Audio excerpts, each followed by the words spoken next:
Hey guys, my name's Amina Reese and this is my first official video on this channel.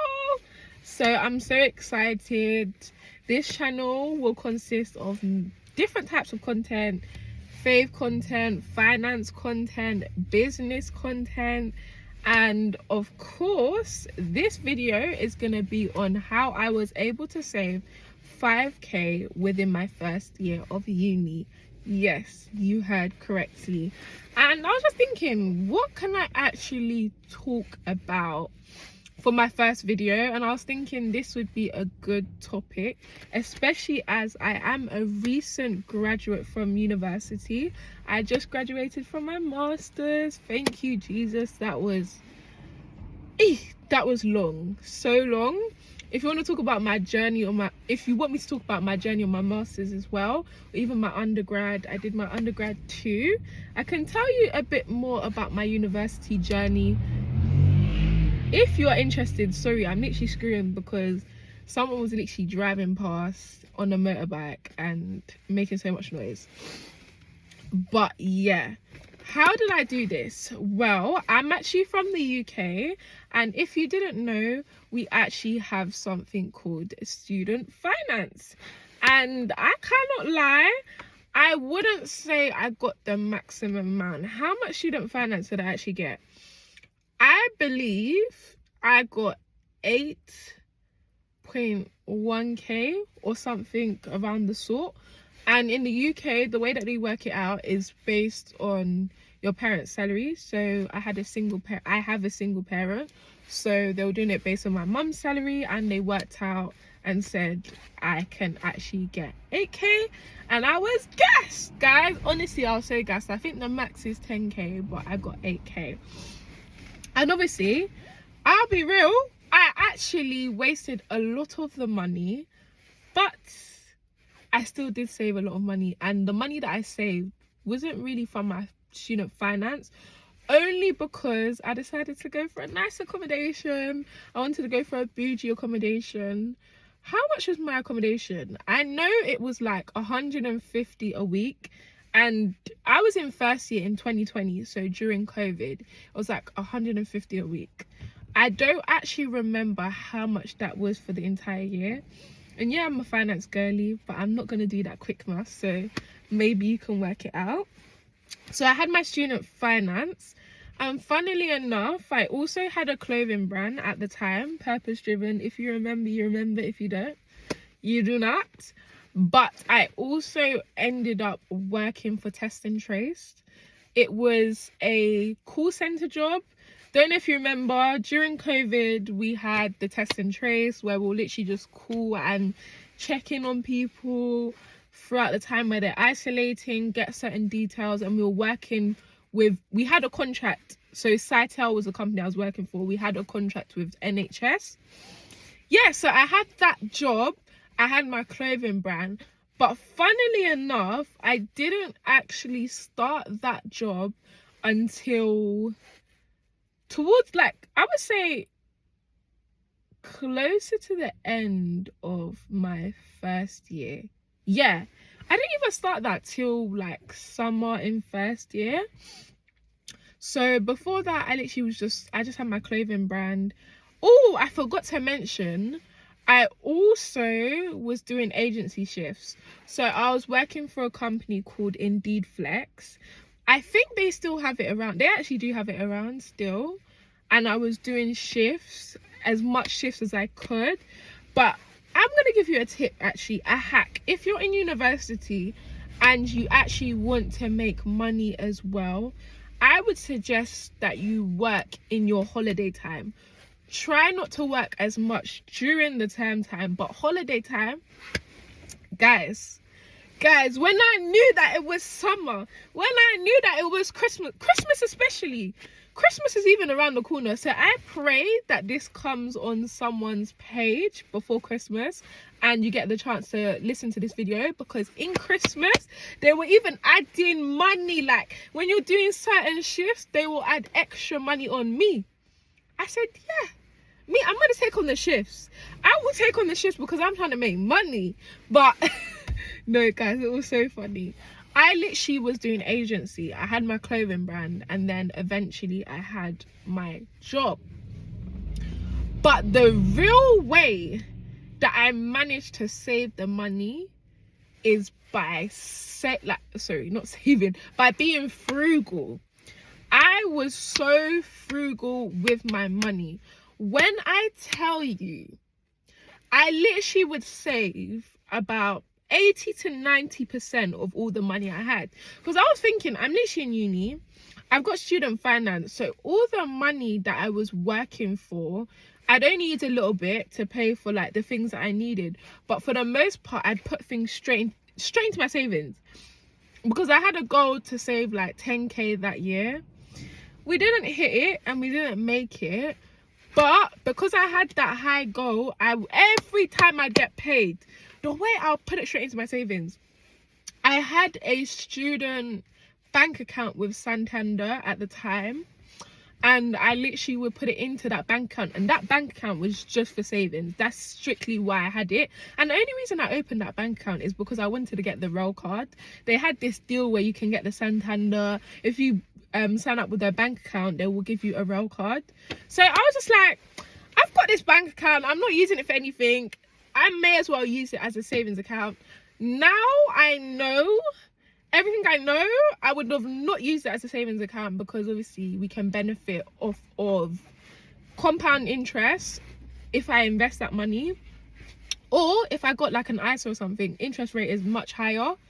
However, at the same time I was investing too, but yeah, I could have been a bit smarter with the way that I was actually saving and earning money on my savings. If you guys even want to talk about my investment journey when I was in like first year, like when I was younger, basically 17, 18, I can get into that. By the way, I'm actually 23 now. But yeah, so I was very extremely frugal. That was point number one. If I didn't need something, I didn't need it. Like, I literally remember there was this time in first year, I got my hair done. And when I got my hair done, I kept that hair in for so long. Like, it was even a slicked hairstyle. It was looking crazy. But me, was I going to take the money on my account and now get my hair done again? No. Because I knew what I was saving towards. Like, I really wanted to ensure that whilst I was in uni, I was building generational wealth for myself as well, like at least starting that journey. So I was frugal, but with the job that I had, as I was working in the call center, I got paid weekly, and I found that this helped me to budget a lot easier when I had weekly pay rather than having monthly pay. I realized I was able to save a lot more. So especially when you're in uni, you hardly have any expenses every week. I think I used to do a lot of overtime too, so I was working so much. I would literally earn like £500 a week.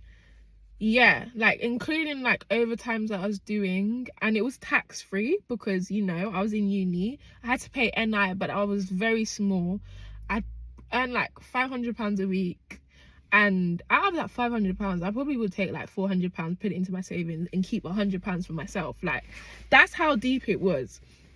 Even down to maintenance. I taught myself how to do my nails, and that's how I got into doing nails actually, so that I wouldn't have to pay for maintenance. So all the money I was having, I was able to save. I had multiple streams of income, and this is something that helped me too. So I guess we've got a few points. So point number 2, I had multiple streams of income. So point number 1, as we discussed, I was very frugal. So I cut out on a lot of things, even takeaway. When I first went to uni, I loved the takeaway, but I had to cut it out. Point number 2, multiple streams of income. And I think another point that I've kind of already touched on, I literally just remembered it and I wanted to talk about it again. Weekly pay. Weekly pay allowed me to budget easier, and I would budget literally every single week. Like now, I tend to budget every month. But back then, I was budgeting every single week because I was just that, what's that word? I was so obsessed with budgeting at this point. I was obsessed. So I budget every single week without fail. And I've got even another point. Point number 4, this point Hey, I was even doing 3. Point number 4, very important point. I was giving tithe. And this one, sometimes it even spins my head. Like, I'm thinking, what? I wasn't even serious. Like, of course, my heart was there. Like, I wanted to be serious, but I was still, especially like earlier times of my first year, I was very much in the world.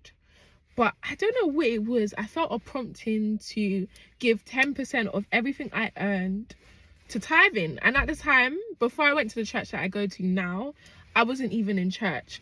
I literally would take that 10%, send it straight to my mum, and she'd give it to her church. I was paying tithes to my mum's church. And honestly, paying tithes in itself is a mystery. I don't even know what to tell you about it, but give to Caesar what belongs to Caesar, give to God what belongs to God as well. So if you are a Christian, giving, literally giving is so important, especially when it comes to your tithes and your offering.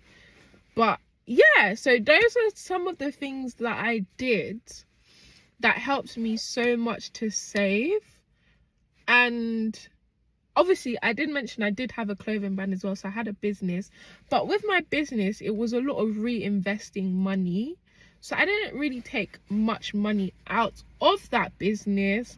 So I'd say most of my income actually came from the agency work that I was doing, and also the job that I had. And this is so mad. What I even used to do is I would work during the day. I forgot to mention, guys, how could I forget this? I was working my job full-time. How, Amina, was you able to work full-time whilst being in uni? Don't worry, I'll answer your questions. I've got the questions. I've got the answers to your questions. Actually, when I was at uni, it was COVID. So that first year of uni, I didn't actually have to go in for lectures. I think the first couple of weeks we did, but then like everything got shut down again. So everything was online. So I was able to work during the day, and then I'll catch up on my work. But I got to a point where I couldn't really do that anymore because things were getting serious. So that was fine for first year, but second year I had to prioritize working in the holiday times so that I wouldn't fall back on my uni work. And I actually did manage to get a first. So if you guys are even interested in how I was able to still work and get a first, I would love to tell you about that too, or even anything else you want to know. Literally in the comment section down below, let me know the different things you want to know. But yeah, I literally would work my job during the day, and then I'll do agency shifts during the night. Like, your girl was literally jigging. So if you are looking to save a lot of money, yes, you have to work hard and save that money. And then once you've worked hard, invest the money so that your money can work for you. But yeah, I hope you enjoyed this video. As I said, this is my first video. Let me know what you'd like me to make a video on. I thought, let me just jump straight into it and like make a video. I'd love to hear what you guys thought about the video. Any questions you have, please drop them below and I will answer. And I will see you in the next video. Bye guys.